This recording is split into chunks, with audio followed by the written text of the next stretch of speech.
न क्लेश नाचाए गोविंदाय नमो नमः गोविंदाय नमो नमः वसुदेव देवम कलशालूर्मर्दनम देवकी परमानंदम कृष्णवन जगत गुरुम कृष्ण वंदे जगत श्री कृष्णा शरणौ मम श्री कृष्णा शरणौ मम श्री कृष्णा शरणौ। बड़भागी गीता के पैरोकारों, मेरे सज्जनों, धार्मिक भाइयों, लीजिए अपने मन को एकाग्र कीजिएगा। जोड़े हम अपने इस एकाग्र मन को भगवान जी की अत्यंत मधुर एवं कल्याणकारिणी वाणी में। अहो भाग्यशाली गीता अनुयायी मेरी देवियों, बड़भाई बड़भागी गीता अनुयायी मेरे सज्जनों, धार्मिक भाई, कई दिनों से हम सामान्य रूप से साधना की बातों को ले रहे हैं। आज फिर हम साधना के विषय में कुछ चर्चा करने जा रहे हैं। हमने इतना तो जान लिया मेरे सज्जनों, मेरी देवियों, अपने को साधन लेने का नाम ही साधना है। सामान्य पुरुष, साधारण नर नारी जानते ही नहीं कि अपने आप को साधना होता ही क्या है। जैसा विचार उनके अंदर आ जाता है वैसे कर लेती हैं, दुख पा लेती हैं। थोड़ी से ऐसे जीव संसार में चाहे घोर कलयुग आ जाए जरूर रहेंगे जो आजादाना तौर पर विचार करेंगे आपकी तरह। उनका मन अपने साथ ही बगावत करता है, अर्थात विद्रोह करता है। इसी विद्रोह के कारण आप एक साधारण पुरुष से देव पुरुष बन जाते हैं। साधना होता है अपना निरीक्षण करना। अब गौर करना, मेरे साथ शामिल रहना मेरी देवियों। बड़ी गंभीरता पूर्वक अपने आप को देखना। साधना का अर्थ ही होता है अपनी कमियों को निकाल देना। साधना का और अर्थ न लगाना। इंसान को तो भगवान ने बहुत अच्छा बनाया है। मेरे पास कोई जवाब नहीं, क्षमा चाहूंगा। ये खोटी वृत्तियां को साथ साथ बना दी। इन्होंने नर नारी को नचा के रख दिया, किसी काम का नहीं छोड़ा। काम ने, क्रोध ने, मोह ने, लोभ ने, अहंकार ने, राग ने, द्वेष ने इत्यादि इन वृत्तियों ने कहीं कर चुके। इंसान इन्हीं के अधीन हो जाता है। अपना भला बुरा सोचता ही नहीं। जब सोचता है तब बहुत बुरी आदत में अपने आप को पाता है। थोड़े से आप जैसे जीव जिनमें सतोगुण की प्रबलता हो जाती है, मेरे सज्जनों, मेरी देवियों, वो सोचे बिना नहीं रह सकते। सतोगुण की प्रबलता के कारण मेरी देवियों, मेरे सज्जनों, जीव सोचने पे मजबूर हो जाता है कि ये क्या बना हुआ क्या है, यह है क्या। बस जो ही उसने सोचना शुरू किया कि उसमें एक सराहनीय आदर्श परिवर्तन आ जाता है। मेरे सज्जनों, मेरी देवियों, हम उनमें हैं जो अंधाधुंध अब किसी की नकल नहीं करते। भगवान जी जैसे कह रहे गए उसको समझने की चेष्टा कर रहे गए।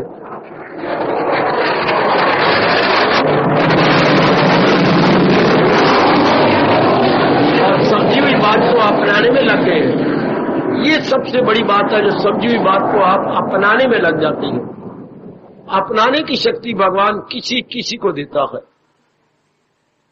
मैं क्या कह रहा हूं, आजकल के विचित्र समय में अपनाने की शक्ति किसी किसी को मिलती है। कितनी अच्छी किस्मत है आपकी, कितने अच्छे भाग्य हैं आपके कि आप अपनाने में लगे हुए हैं। केवल सुनने का शौक नहीं, अपनाने का भी शौक मालिक ने लगा दिया। ये भगवान की विशेष कृपा का विशेष प्रमाण है। तो मैंने अभी अभी कहा मेरे सज्जनों मेरी देवियों, साधना अपने आप को निर्मल करना, अपनी कमजोरियों को निकालना, अपनी त्रुटियों को निकालना, अपने अंदर जो ड्रॉबैक्स आ चुकी हैं या फॉलिंग्स आ चुकी हैं उनको निकाल देना। जैसे शायद मैं आज सवेरे या कल कह रहा था, माता जी आंगन में गेहूं की बोरी खोल देती है, ढेर लगा देती है, सारा परिवार बैठ जाता था, पुरानी बातें कर रहा हूं, उसको बीनने के लिए, चुनना बीनना ये शब्द मैंने सुने हैं। सारा परिवार बीनता था और मां समझाती थी गेहूं के दाने के अतिरिक्त जो कुछ भी है बाहर निकाल दो, वहां ढेर लगाई जाओ। अच्छा मां, तो कनक मोतियों की तरह चमकती थी। बाद में मां धोती रहती, साफ करती रहती, लेकिन हम लोग परिवार वाले बैठ करके उसे बीन देते। बिल्कुल इसी तरह मेरे बुजुर्गों भाइयों बताओ, मेरी बेटियों सुनना समझना, अपने अंतःकरण में इस अवस्था में, वैराग्य अवस्था में अपने कमजोरियों को बीनना। इसलिए हम बीनना तो नहीं कहते, निरीक्षण करना, सेल्फ इंट्रोस्पेक्शन करना, अपनी कमजोरियों को निकालते जाना। जरा भी देर ना लगाओ, जरा भी कल पे न छोड़ो। जो हो सकता है कि ये मेरे में कमजोरी है, अब नहीं रहेगी। भगवान से शक्ति मांगते हुए करते जाओ, चुके आजकल कोई भरोसा नहीं कब शरीर छूट जाए। वो पुराने दिन, वो वक्त गया, बूढ़े बैठे रहती हैं तो जवान नहीं जाते थे, अब तो बूढ़े बैठे रहती हैं और जवान चले जाती हैं, बच्चे चले जाती हैं। इसलिए मन के कहने में ना आना, बल्कि कमजोरियों को आने वाली मेरी देवियां को कि आप अपने पूर्व के शुभ संस्कारों से आए हैं तो लाभ उठाइए कि मैंने अपने अंदर कोई कमजोरी नहीं रहने देनी। ऐसा भाव बढ़िया आपके अंदर आ जाए मेरे सज्जनों कि मैंने अपने अंदर किसी प्रकार की कमजोरी को नहीं रहने देना, किसी प्रकार की कमजोरी को अपने अंदर बिल्कुल नहीं रहने देना। वह फिर आपका कल्याण ही कल्याण है, फिर आपकी भलाई ही भलाई है। जब आपने इस बात को जान लिया कि मैंने अपने आप को शांत कर देना है, मैंने अपने आप को आनंदित कर देना, अपनी कमजोरियों को निकाल लेना है, वह फिर आपकी अवस्था बन गई। जो ही आपने ये जाना और ये पक्का इरादा कीजिए कि मैंने अपनी कमियों को निकालना। हर एक जीव जानता है कि मेरे में क्या कमियां हैं, हर एक को पता है, लेकिन आप सिर्फ यही पता ना कि मेरे में ये कमी है। नहीं, ये कमी अब नहीं रही। मैं तो आपको बार बार दिव्य प्रेरणा देने को तैयार हूं, भगवान से शक्ति दिलवाने को भी तैयार हूं कि कमजोरी कमजोरी शब्दों में न रह जाए, वह खत्म। बहुत ही अच्छी, बहुत ही अच्छी। भगवान मेरे शब्दों को सत्य कर दिखाए, प्रतीत हुआ कि मेरे में ये कमजोरी है, वह अब न रहे, तभी तो हम इसी जन्म में अपना कल्याण कर जाएंगे। खूब जुटेंगे, लगेंगे और भगवान शक्ति देने के लिए मजबूर हो जाएंगे। भगवान जी को मजबूर कर दो मेरे सज्जनों, मेरे भाइयों, मेरी माताओं, अच्छी बेटियों, कि वह आपको दिव्य शक्ति प्रदान करे। जरूर देंगे। मेरे महापुरुषों ने कहा था कि गैया का दूध का हवाना भरा हुआ है, किस लिए? उसके अपने लिए नहीं, सारों के लिए, जो पीना चाहती है दूध का हवाना, उसी के लिए। तो भगवान में दया भरी पड़ी है, उनके अपने लिए अपने लिए नहीं दया, हमारे लिए, मेरे लिए, आपके लिए, जो अधिकारी हैं उनके लिए। वाह! बाबा फिर कहे गैया का दूध का हवाना क्या उसके अपने लिए भरा हुआ है? नहीं, पीने वालों के लिए। तो भगवान की जो दया का भंडार है, हम कहते हैं श्याम सुंदर दया के समुंदर, तो दया किन के लिए गए? अधिकारियों के लिए, मेरे लिए, आपके लिए, माताओं के लिए, बेटियों के लिए, साधकों के लिए, प्रेमियों के लिए, भक्तों के लिए। तो फिर तो हम उसके अधिकारी भी तो हैं।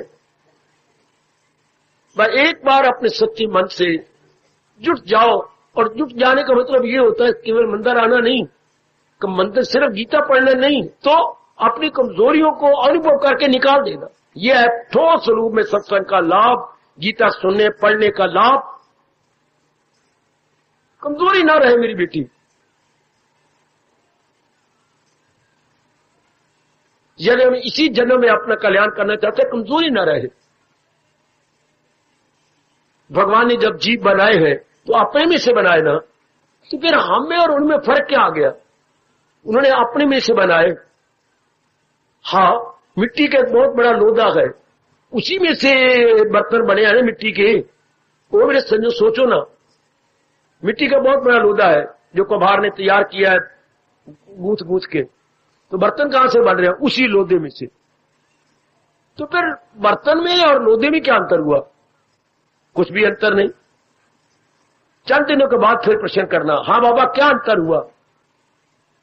किसी में चने भरे हुए हैं, किसी में गेहूं, किसी में चावल, किसी में कोई और अनाज है। अब बड़ा अंतर हो गया है बर्तनों। पहले तो बर्तन में कोई अंतर नहीं था, पर अब बर्तन में जो रख दिया गया है, बर्तन तो पात्र है, पर जो पदार्थ रख दिए गए हैं वो और प्रकार के हैं। हाय, जब इंसान को बनाया मेरे रब ने, कोई अंतर नहीं था उनमें और भगवान में, कोई अंतर नहीं। लेकिन जब इसमें वृत्तियां घुसेड़ दी गई, किसी में काम की प्रबलता, लोभ की प्रबलता, मोह की प्रबलता और गंदगी, अब बड़ा अंतर आ गया। अब इंसान ना रहा, शैतान बन गया। मेरे गुरुदेव से अमेरिका में पूछा गया था, इंसान और भगवान में अंतर क्या है? बहुत अच्छा प्रश्न, मैं पहले भी बता चुका हूं। इंसान और भगवान में क्या अंतर है? कितना अच्छा जवाब दिया उस समय के चोटी के ब्रह्म ज्ञानी स्वामी रामतीर्थ महाराज जी ने। कितना बढ़िया जवाब कि भाई, जब इंसान से भगवान से सब कुछ बना है तो अंतर कहां रहा? सब कुछ तो भगवान से बना है तो अंतर कहां रहा? हाँ, अंतर है। कैसे? अब देखो, इंग्लिश में वो बोलते हैं, जवाब देती हैं, वैसे तो परमात्मा ही परमात्मा, जो परमात्मा ने अपने में से बनाया। अब लेकर फर्क क्या रहा? परमात्मा ही परमात्मा यानी God, God plus mind is equal to man. बड़े गौर से सुनना, आप सब पढ़े हुए हैं। परमात्मा के साथ जब मन जुड़ गया, कामना वासना इच्छाओं से बड़ा हुआ, तो ये एक इंसान बन गया। गॉड प्लस माइंड, विचार करना घर में जाकर। परमात्मा के साथ, जैसे परमात्मा के रूप है, परमात्मा से बने गए, लेकिन जब इसके साथ आपने, हम लोगों ने बेवकूफी से, वासनाओं से, कामनाओं से भरा हुआ मन जोड़ दिया, तो हम इंसान बन गए। और जब विवेक से, वैराग से अभ्यास करते करते उस गंदे मन को निकाल दिया, तो मैन गॉड से मन को निकाल दो, परमात्मा, परमात्मा का रूप, उसी गंदी को हम निकाल दें। God minus mind is equal to क्या? शानदार। या man minus mind is equal to God, man minus mind is equal to God, और God plus mind is equal to man. घर में जाके विचार करना, बड़ा अच्छा दृष्टांत दिया स्वामी जी ने।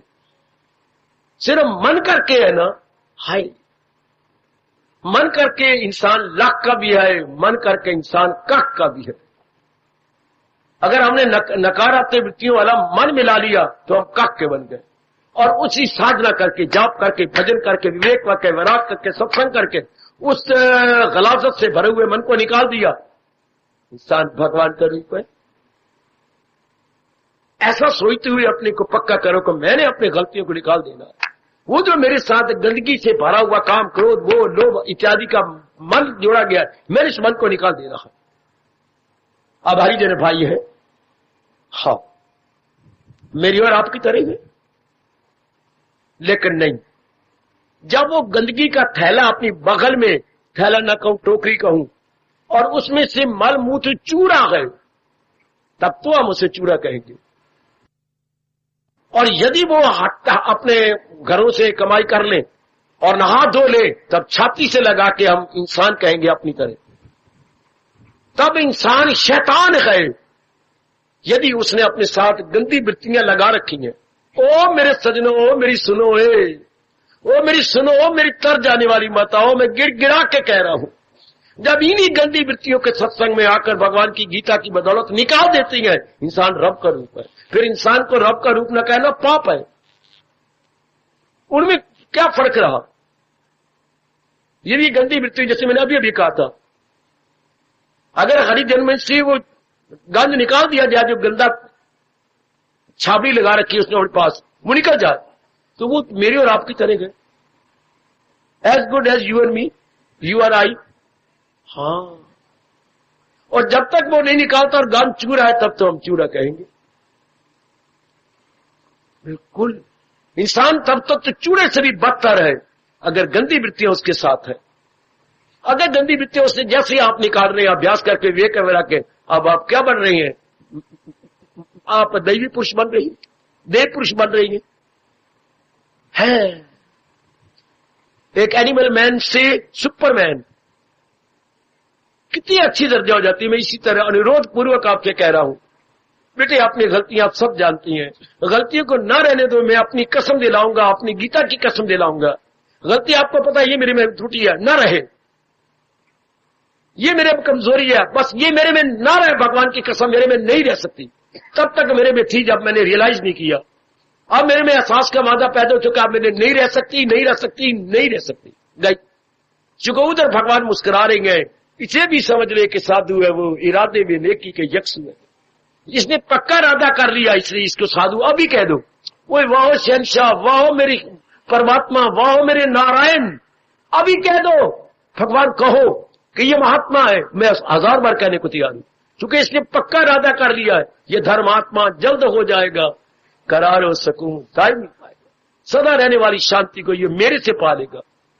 भगवान अपनी छाप लगाते हैं, अनुरोध पूर्वक कहते हैं, फिर क्यों देरी करें हम? फिर देरी क्या?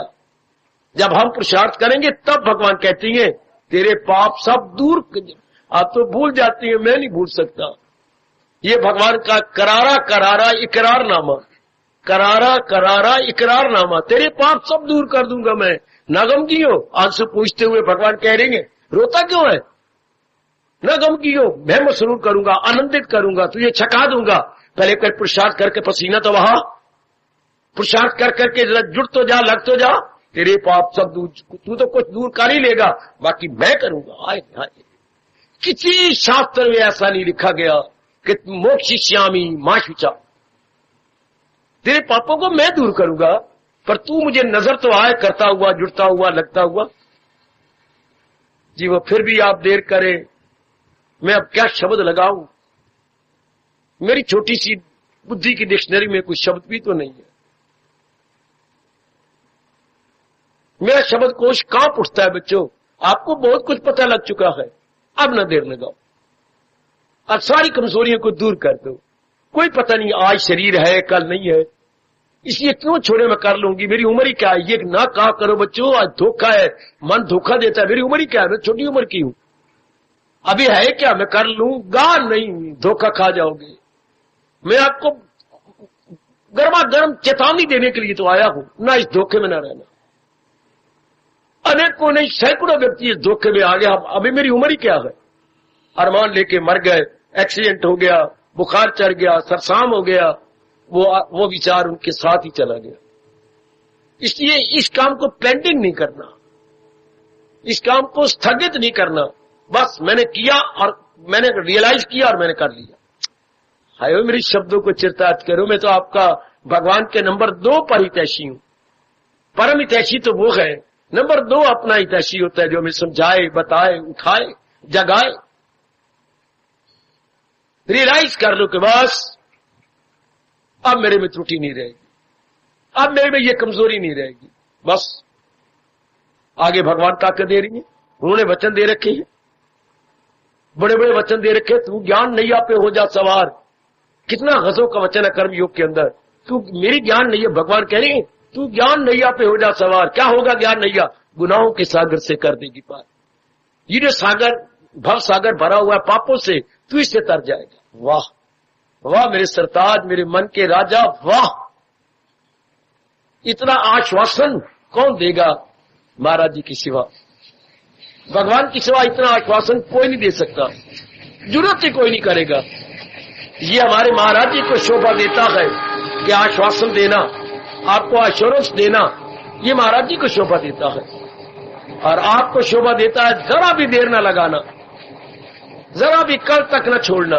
बस मेरे महाराज जी ने कहा और मैंने अपनाया, मेरे हजूर ने कहा और मैंने जीवन में ढाला। वाह, कर गुजरो मेरी देवियों, कर गुजरो मेरे सजनों। मुझे पूरी उम्मीद है मेरे मुख से निकले हुए इन वचनों की आप कदर करेंगे, जुट जाएंगे।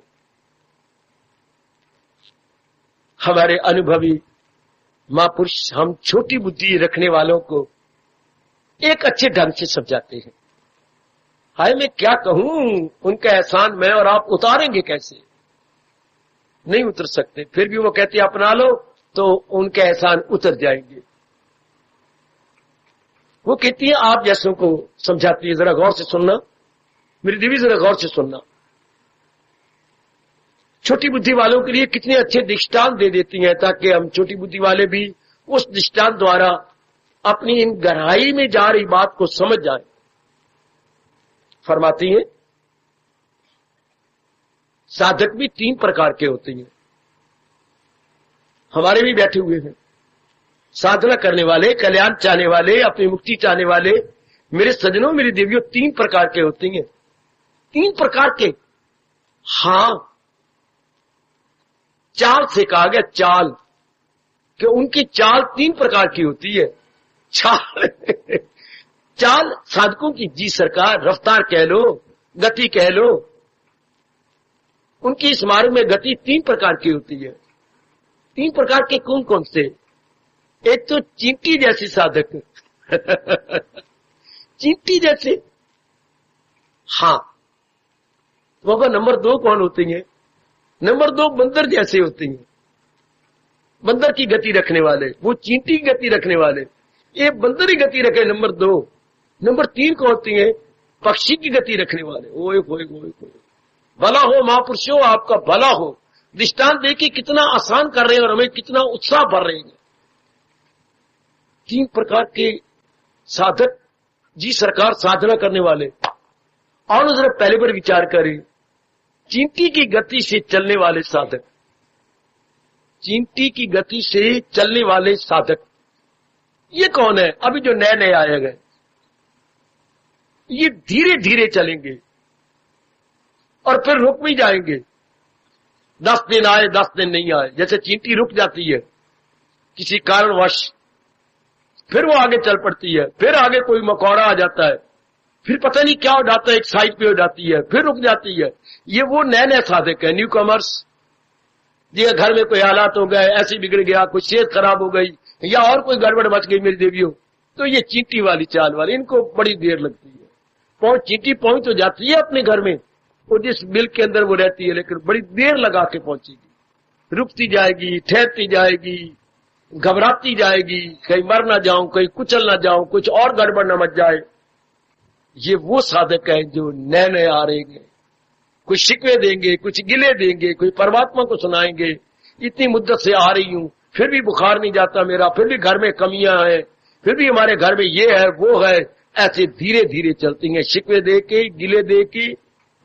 ये बस ऐसे ही साधक तो जरूर कहना चाहिए, पर बस ऐसे ही है ये सो कॉल्ड साधक, तथा कथित, सच्चाई रूप में नहीं, पर फिर भी भगवान जी ने इनको साधक ही कहा है।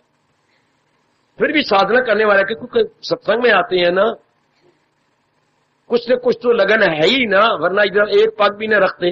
पर हैं ये चींटी की तरह चलने वाले।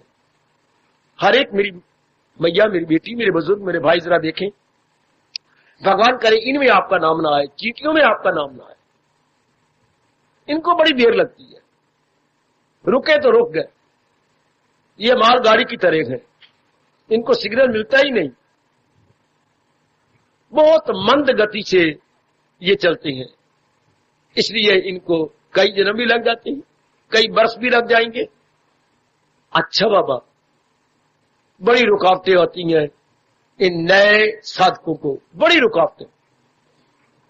चाहे मेरे पास थोड़ा है, इसलिए मैं सिर्फ इशारा करके आगे जा रहा हूं। इनके व्यक्तिगत बाधाएं हैं, इनके पारिवारिक बाधाएं हैं, सामाजिक बाधाएं हैं, इनके अपने मन की भी तो बड़ी बाधाएं हैं।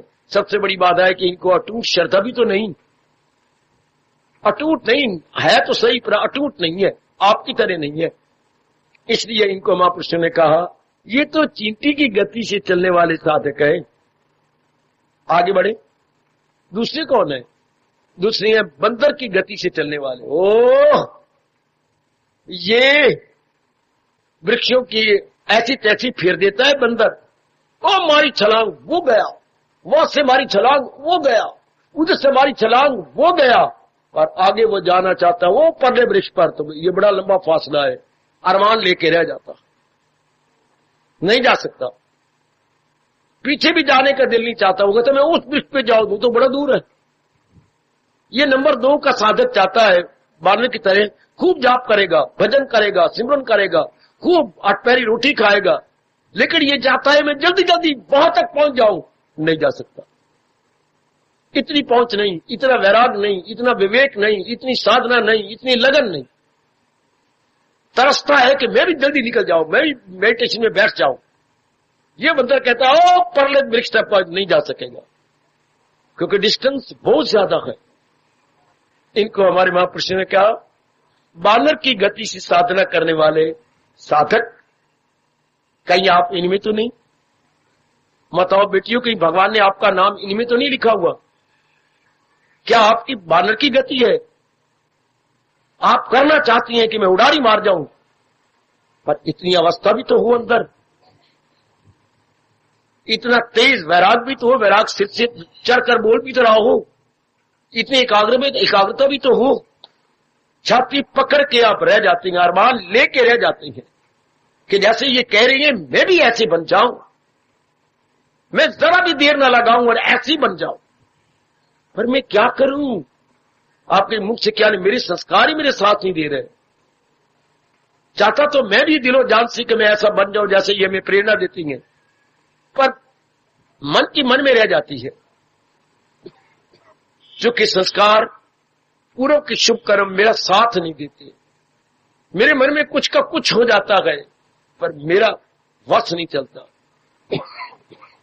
बानर की गति वाले साधक, इनको क्या करना चाहिए बाबा? क्या अरमान लेकर के और छाती पकड़ के रह जाना चाहिए? नहीं, जितना वश चलता है चलते रहना चाहिए। भगवान से बार बार प्रार्थना करनी चाहिए, गर्मा गर्म आंसू को गिराना चाहिए। दाता वो मुबारक दिन कब आएगा जब मैं भी आपकी जात में तलीन हो जाऊंगा? जैसे बानर कहता है मेरा वश चले, मारूं छलांग और उस वृक्ष की चोटी पर पहुंच जाऊं।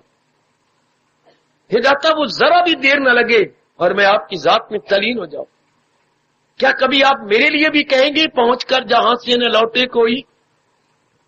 फिर ऐसे साधक का मन भर जाएगा। ऐसी मेरी सती साध्वी अपने आप से बाहर हो जाएगी।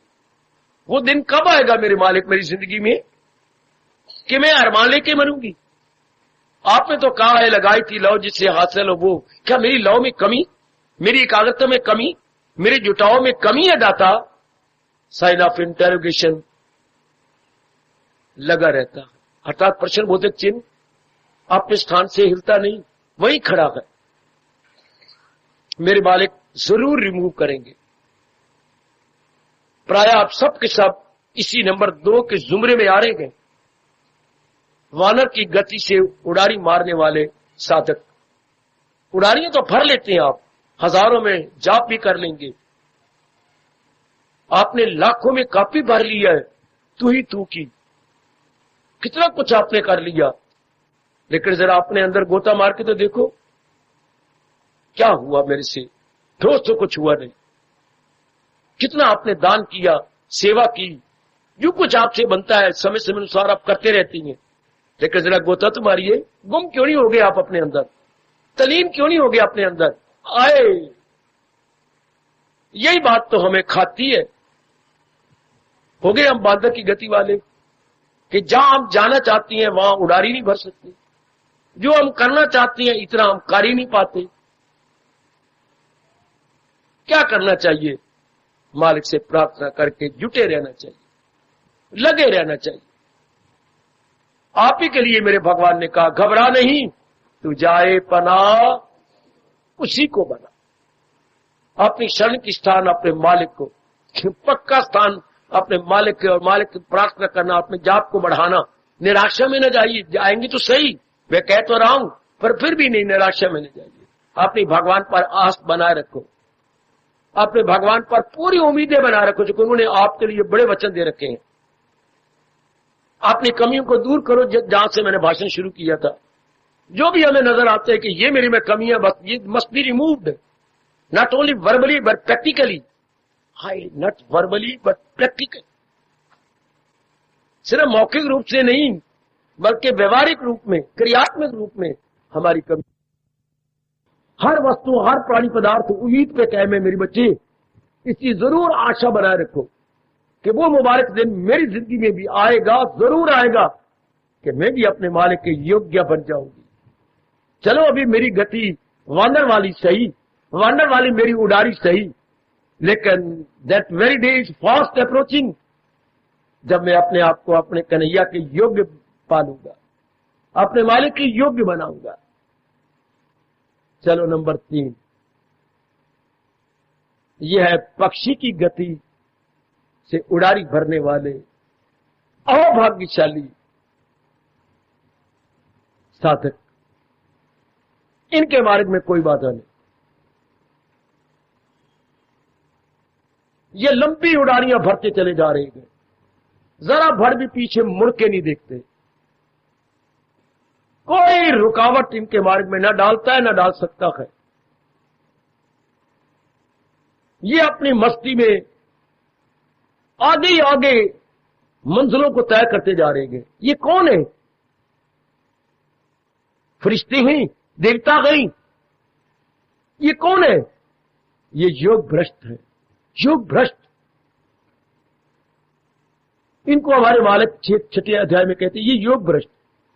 ये पिछले जन्म के बड़े अभ्यासी थे, खूब ध्यान लगाते थे, मन जमता था, पर आयु ने साथ नहीं दी, शरीर छूट गया।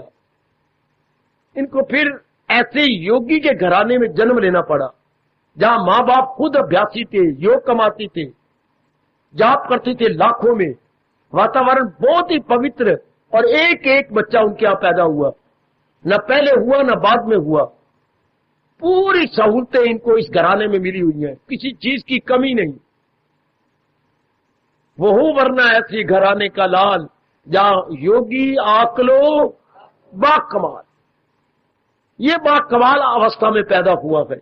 इसलिए मेरे सज्जनों, ओ मेरी कल्याणकामी देवियों, इसके बारे में कोई बाधा आ नहीं सकती। इसका हर कदम आगे, क्योंकि मां से फिर बड़ी शक्ति मिल गई, बाप से शक्ति मिल गई।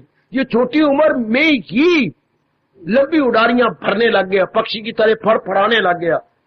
जैसे पक्षी, अब कबूतर का पक्षी अपने माँ बाप के सामने फड़फड़ाता है, वो और चोंच मारते, वो और फड़फड़ाता। वह बाप ने इसको दिव्य दैवी शक्ति दी है, दैवी प्रेरणा दी है, जो वो खुद ही बड़े अभ्यासी थे।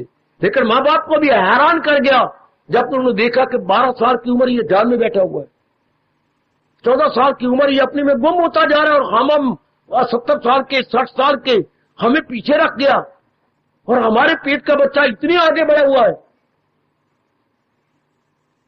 वो भी 18 साल की उम्र है और ये तलीन होता जा रहा है। रोते हैं वो अपनी दशा देखकर और अपने बालक की दशा देखकर, पर ये जानते नहीं कि ये योग भ्रष्ट है। इसकी थोड़ी सी कमी है जो आपने इधर आकर के पूरी कर लेनी है। ओ मेरी देवियों, ये योग भ्रष्ट है, पूरी साधना पिछले जन्म में कर नहीं सका। इसलिए परमात्मा के अटल नियम अनुसार हर मौका भगवान ने इसे दिया, हर प्रकार का मौका, किसी प्रकार की कमी नहीं छोड़ी मालिक ने इसके यहां, और ये उड़ारियां भरता चला जा रहा है। भरता भरता कईयों को आश्चर्य में डालेगा, कईयों को प्रेरणा देगा, कईयों को उत्साह देगा, कईयों को तलीन करेगा, और खुद भी तलीन हो जाएगा। इसको हमारे अनुभवी महापुरुषों ने पक्षी की गति से उड़ारियां भरने वाला साधक कहा। परमात्मा करे ऐसे आप में से भी मुझे नजर आए, देवियों में मैं ऐसे देखूं अपनी देवियों को, अपनी बेटियों को, कि पक्षी की गति से उड़ारियां भरती जा रही, न अगल न बगल, न आए न दाएं, न इधर न उधर, न नीचे न ऊपर, अपनी धुन में मस्त जा रही। किसी की नहीं सुनती, कोई ताने मारती है, कोई इज्जत करती है, कोई फूल चढ़ाती है, किसी की ओर ध्यान नहीं है, अपने में मस्त है। किसी के नाम की, किसी की मीठे शब्दों की परवाह नहीं, कड़वे शब्दों की परवाह नहीं, अपने में मस्त। ऐसी अवस्था बनाओ मेरे बच्चों, ऐसी अवस्था बनाओ मेरे बुजुर्गों, मेरे नेक भाइयों। पक्षी की गति से उड़ारी भरने वाला साधक, हाय फिर जी चाहता है मैं बोलूं, पक्षी की गति से उड़ारियां भरने वाला अभाग्यशाली आदर्श साधक, आदर्श आइडियल साधक। सचमुच वो आइडियल है। कितनों को प्रेरणा मिलती है उसकी मस्ती अलमस्ती से, उसके विवेक से, उसके वैराग से, उसके शुभ कर्मों से, शुभ व्यवहार से कितनों को आराम मिलता गए, प्रेरणा मिलती है, उत्साह मिलता गए, आए गए। कई अपने उसको देख के अपनी लगन बढ़ा लेती गए, मुबारक हो मुबारक हो मुबारक। कई देख के अपनी मंद गति को तीव्र गति कर लेती हैं, वाह। ये पक्षी की गति से उड़ारी भरने वाला साधक 20वीं शताब्दी में एक जरा नाम तो लो। ये दो ही तो हैं, गुरुदेव जी और विवेकानंद। इनको हम कहते हैं योग भ्रष्ट। थोड़े ही समय में क्या से क्या कर गए। विवेकानंद एक दिन कम 40 साल उम्र लेके भगवान को भी हैरान करके चला गया। स्वामी रामतीर्थ जी दिवाली वाले दिन आए, दिवाली वाले दिन ही शहीद छोड़ गए, केवल 33 साल की उम्र, या 32.5 साल की उम्र, केवल 33 कह लो। इतने में ही विदेश भी हुआ है, देश में भी हुआ है, कईयों को जगा दिया, उठा दिया और रब की जात में तलीम भी हो गया। ये मामूली जीव नहीं होते, ये गैर मामूली जीव है, ये चोटी के जीव हैं जिनको मालिक ने चारों ओर से मौका दे दिया, चारों ओर से, और वो उड़ारियां भरते गए। इनको हम कहते हैं पक्षी की गति से उड़ारियां भरने वाले साधक। ये पक्षी की गति से उड़ारियां भरने वाले साधक। आप भी तो मन में उत्साह पैदा करो कि मैंने ऐसा ही बनना है। ओ बेटी मेरी शब्दों की कदर करो। ओ मेरे सजनों, आज मैं आपके लिए बहुत प्रेम, बहुत उत्साह और बड़ी सहानुभूति लेके आया हूं। मेरा जी चाहता है, जैसे एक बाप का अपने बेटी को बहुत अच्छा देखना चाहता है, ऐसे कोई भी गुरु अपने बच्चे को उड़ारियां भरना हुआ देखना चाहता है। कोई भी उत्साह देने वाला, प्रेरणा देने वाला जरूर मेरी तरह चाहता होगा कि ये उड़ारियां भर ले। क्या चींटी की चाल और क्या हमारे वानर की चाल।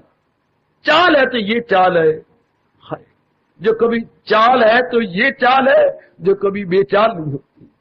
और चुमो इन शब्दों को, चाल है तो ये चाल जो कभी बेचाल नहीं होती। अपनी चाल में मस्त अलमस्त, ऐसे पर मेरे मालिक की बड़ी कृपा होती है।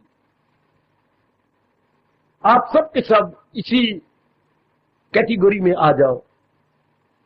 ऐसा उमंग, एक लगन पैदा करो कि मैं साधक बना हूं, साधना कर रही हूं, मेरी भी ये अवस्था होनी चाहिए। मैं नहीं चींटी की तरह चाल वाली बनना चाहती, नहीं मैं बंदर की चाल की वाली साधक बनना चाहती हूं।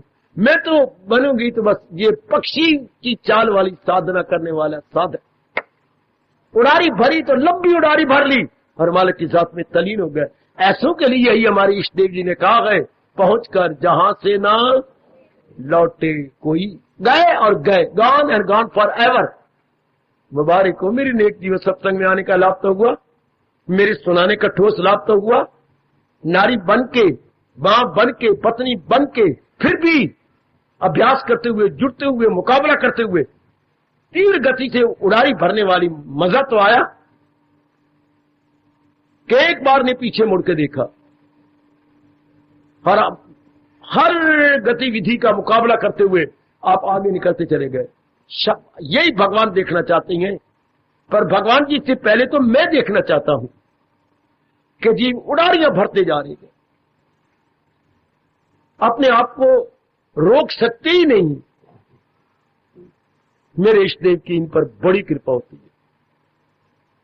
जो बढ़ चले तो बढ़ चले, जाप में, भजन में, ध्यान में, एकाग्रता में नंबर 1 है, एकांत में नंबर 1 है। लो ना मेरे से उत्साह, लो ना अपने इष्टदेव महाराज जी से दिव्य शक्ति और ऐसे बन जाओ कि मैं इन 3 प्रकार के साधकों में पक्षी की गति से बढ़ने वाली सती साध्वी बनूंगी। ऐसे ही मैं साधक बनूंगा, पक्षी की गति से लंबी उड़ारियां भरने वाला। ऐसे ही अपने अंदर एक लगन लगा लो कि मैंने बनना है तो ये बनना। भगवान शक्ति दे देंगे, क्योंकि भगवान ने ये बड़ा करारा वचन दे रखा है, मेरे पास जिस राह से लोग आए आए मेरा सिंह अर्जन। जब हम ये अपनी कामना या मुराद रखेंगे, भगवान कहते हैं मैं हां कर दूंगा। ये मालिक का फरमान है कर्मयोग के अंदर कि जब ये भावना भरता है तो मैं उसकी भावना पूरी कर दूंगा। बहुत अच्छे, इस जन्म में तो मैं देवी हुई पक्षी की गति वाले साधक बन जाओ। उड़ारी भरी बस भर, फड़फड़ाना नहीं, हमने लंबी उड़ारी भरनी। फड़फड़ाना कुछ और होता है और लंबी उड़ारियां भर के तलीन हो जाना कुछ और होता है। यही मैं चाहता हूं, यही मेरे अंदर लगन है कि मेरी बुजुर्ग, मेरे बच्ची, मेरी माताएं, मेरी बेटियां मेरे रहते रहते पक्षी की गति से लंबी उड़ारियां भरने वाले साधक बन के तलीन हो जाए। मजा है आपको कि हमने सत्संग किया, हमने गीता सुनी, हमने जाप किया, हमने लिखत जाप भी किया, हमने भजन किया, उसका ठोस परिणाम वाह वाह, तेज गति, खूब जुटे हुए, लगे हुए। जाओ एकांत में, घर में जाओ, खाओ पियो, लेकिन विचार करो कि आज बाबा ने हमें सुनाया क्या है, आज बाबा ने हमें क्या कहा। 3 प्रकार की साधक, मेरा नाम कहां है? नहीं, ये प्रश्न मत करो मेरा नाम कहां है, बल्कि ये कहो कि मैंने तो ये 3री प्रकार की गति वाला साधक बन जाना है। ये पक्षी की गति से लंबी उड़ारियां भरने वाला मैंने बना, ये बाबा ने मेरे लिए इशारा किया है। मैं आपको ये कभी आज्ञा नहीं दूंगा कि आप नंबर 2 पे टिके रहे। नहीं, गलत बात है। मेरा अनादर है, मेरे भगवान का अनादर है, इस शतान का अनादर है, गीता का अनादर है। नंबर 3 पे चलो। जब चलना ही है तो क्यों ना नंबर 3 पे चले। लंबी उड़ारियां भरने वाले पक्षी, उसी गति से साधना करने वाले बढ़ चले। लंबी उड़ारी भरी पक्षी यहां है, ओ वो गया, वो गया, वो गया, तो मालिक की जात में तलीन हो गया। घोर कलयुग गए और वक्त बड़ा अजीब आता जा रहा है। जबकि साधना करनी मेरी देवियों आपके लिए बहुत मुश्किल हो जाएगी। ऐसा आगे समय आने वाला है। अभी क्यों ना लाभ उठा ली, जब मैं आपके पास, इतना एकांत आपके पास, इतनी सेहत आपके पास, और घर का इतना अच्छा अवसर, गोल्डन अपॉर्चुनिटी आपके पास, तो हमारा परम धर्म है लाभ उठा लेना और पक्षी की गति वाला साधक बन जाना। ओए कोई करो मेरे शब्दों को चरितार्थ, चढ़ाओ मेरे शब्दों को फूल मेरी बेटी, कि हमने ये साधक बनना है, पक्षी की गति वाला, लंबी उड़ारियां भरने वाला साधक। जिंदाबाद। परमात्मा, मेरे दयालु प्रभु, मेरे इष्टदेव जरूर आपको शक्ति देंगे। आप ना पहले प्रकार के साधक बनेंगे, ना दूसरे प्रकार के, बल्कि तीसरे प्रकार के। इनको बोलते हैं आदर्श साधक। आदर्श को दूसरे बहुत प्रेरणा लेते हैं, दूसरों को बड़ा उत्साह मिल जाता है, और जब आप शरीर छोड़ते हैं तो एक आदर्श बन के जाती हैं। लोग वर्षों तक आपसे प्रेरणा लेते रहेंगे, वर्षों तक आपको याद करके, आपकी साधना को देख करके उनको उत्साह मिलेगा, उनको प्रेरणा मिलेगी, वो आगे बढ़ चलेंगे। जीवन तो ये जीवन है मेरे बच्चे, ऐसा जीवन जो शरीर रहे तो भी कईयों को उत्साह मिले, और शरीर छूट जाए वो तो छूटना ही है, कईयों को उत्साह बाद में भी मिलता रहे, और वो अपने जीवन को बनाते रहे, अपनी साधना की रफ्तार बनाते रहे, अपने को अच्छा बना लें, अपने को सुंदर बना लें, आदर्श बना लें। ऐसी उमंग पैदा कर मेरी देवी, जीवन है तो ये जीवन है बच्चे, बाकी का खाना पीना ये कोई जीवन नहीं। या चींटी गति से अभ्यास करना जापना ये कोई जीवन नहीं। या बानर की गति से करना, वो अरमान रह जाती हैं और जीव अरमान लेके मर जाता, चूंकि आगे समझ नहीं आती कि इतना लंबा रास्ता मैं कैसे तय करूं, अब मैं करूं तो क्या, वो असमंजस में रह जाता है ना। ऐसे तीसरे प्रकार का साधक बहुत ही अच्छा, ये कईयों को प्रेरणा देता है, कईयों को उत्साह दे देता है। ऐसे जीवन में आप सबका देखना चाहता हूं। स्वामी जी कहा करते थे, उनके इन अनमोल शब्दों का उच्चारण करता हुआ मैं आज के इस प्रसंग को पूरा किया चाहता हूं। ध्यान देना, मैं अपने हर बच्चे को कहूंगा मेरे ये शब्द लिख लेने चाहिए और गाए बगाए मन के आगे रख के बोलना चाहिए, क्योंकि हमने यही बनना है। नहीं वो जिंदगी जो मौत के कदमों में गिर जाए,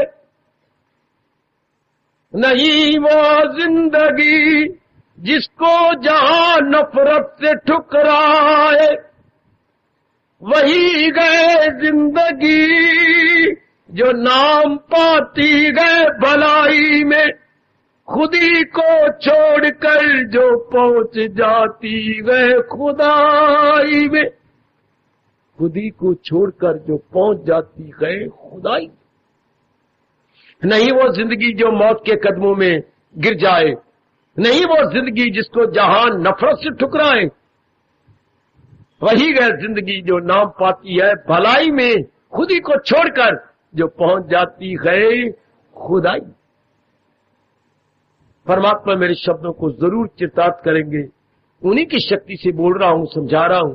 भगवान अपनी शक्ति की लाज रखेंगे। वही गए जिंदगी जो नाम पाती गए भलाई में, खुदी को छोड़कर जो पहुंच जाती गए खुदाई। ऐसा बन जाओ मेरी देवियों, मेरे सज्जनों, यही मेरी उमंग है, तरंग है, पूरी कर। मेरी और कोई उमंग नहीं, कोई मेरी आपसे मांग नहीं। मांग है तो यही मांग है, ऐसे बन जाओ। इसी के लिए हम जहां आते गए, गीता जी सुनते गए और इस तरह बन जाओ। वही गए जिंदगी जो नाम पाती गए भलाई में, खुदी को छोड़कर जो पहुंच जाती गए खुदाई। यही साधक बनना मेरे बच्चों, मेरी माताओं, मेरी बेटियों, मेरे कहना इसी तरह सफर करना कि मैंने तो लंबी उड़ारियां भरने वाला, पक्षी की गति वाला साधक बनना। पक्षी की गति से मैंने साधना करनी है। मैंने चींटी की गति वाला साधक नहीं बनना, मैंने बानर की गति वाला साधक नहीं बनना, मैं तो पक्षी की गति से लंबी उड़ारियां भरने वाला साधक बनना। Backup backup backup. शाबाश मेरी देवियों, शाबाश। ऐसी उमंग रखो अपने मन के अंदर, मेरे प्रभु पूरी करने के लिए मजबूर हो जाएंगे। ऐसा एक पक्का इरादा कीजिए कि मैंने ऐसा ही साधक बन के अपना जन्म सफल करना है। जरूर करना है, हो ही नहीं सकता मैं ना करूं, मैं जरूर करके जाऊंगा। तो मालिक आपके साथ है, प्रभु की दिव्य शक्ति सदा आपके साथ। और हमें नहीं देंगे शक्ति तो किसको देंगे? आपके लिए तो मालिक दिव्य शक्ति लिए हुए हैं।